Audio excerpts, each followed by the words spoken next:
Bakit ko tinutukan yung dialysis? I want all of us, yung walang ganyan sakit, to feel that we are still very blessed. Would you like to hear why? Para sa akin to ha, para sa akin. Opinion ko to, hindi lang lahat ng doktor.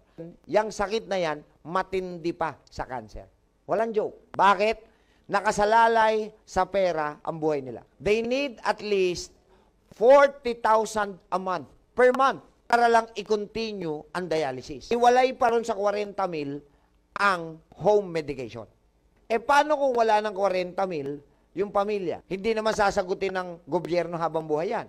Sumagot man ng government, may limitations. Naintindihan nyo? Kaya alagaan nyo ang kidney nyo. Mahalin nyo kidney nyo. Ha? Alat pa more. Pakinggan nyo maigi ha. Ang trabaho ng dialysis, pinababagsak niya lang ang bilang ng creatinine sa loob ng katawan ng patient. Ano po bang ibig sabihin yan? Poison, toxins, waste within the blood. Tagalog, lason na nakahalo sa dugo. Yun ang ibig sabihin ng kreya. So pag mataas ang kreya, madaming lason yung dugo. Ngayon, bakit tumataas ang creatinine ng pasyente? Sira, mahina, nagmamalfunction ang kanyang kidney. Ang kidney sa Tagalog ay bato. Ang main workload ng kidney, isa sa main workload niya, blood filtration. Lahat ng dugo sa loob ng katawan dadang kay kidney. Sasalain niya yun. Tatanggalin niya yung mga toxins. Okay? So, pag natanggal niya yung mga toxins, ilalagay niya sa isang sac. SAC. Supot. Yung supot na yon may water. Ilalagay doon yung toxins na sinala ng kidney, umaangat ngayon yung water. Pag umangat yung water sa level na to, yun ay urge para umihi tayo. So, dahil mahina ang kidney, hindi masyadong makasala. Tama ba? Nagmamalfunction. So, tataas ngayon yung lason. Delikado ba kung mataas ang kreya? Delikado. Kasi ang dugo, dumadaloy simula ulo hanggang talampakan, mataas yung lason na content. So, pwedeng mamatay ang katawan. So, imbis na mamatay ang katawan, gagawan po ng paraan. Magkakabit tayo ng tubo, pistula, o kaya hose sa ugat. Bakit sa ugat? Kasi sa ugat dumadaloy ang dugo. Tama ba? Punong-puno ng lason yung dugo, ilalabas natin doon sa hose. Pag nakalabas na rin sa hose, papasok ngayon kay dialyzer. Ano trabaho ni dialyzer?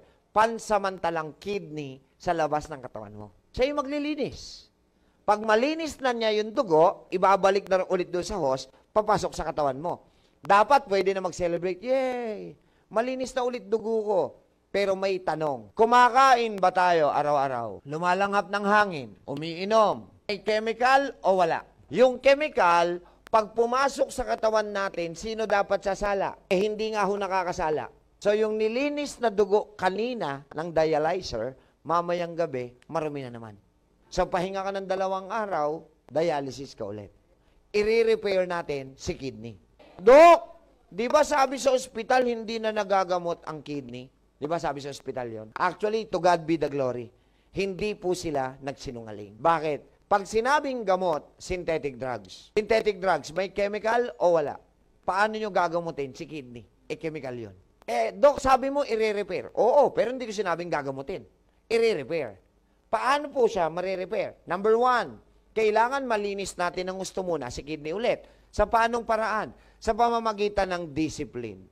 Yung 7 doctors of discipline. Okay, maliban sa discipline, paano manunumbalik ang lakas ng kidney pag malinis na siya? Susuplayan natin siya ng tamang nutrients, hindi ng chemical. Pag nasuplayan natin ng tamang nutrients ang kidney, pwede ba siyang makarecover? Pag nakarecover ang kidney, magfa-function na ba ulit siya? Pag nag-function na ulit siya, mataas pa ang kreya? Pag hindi na mataas ang kreya, kailangan pa ng dialysis. Ang tawag sa'yo, gumaling. So, ang pinakikita natin dito, hindi gamutan, proseso ng disiplina.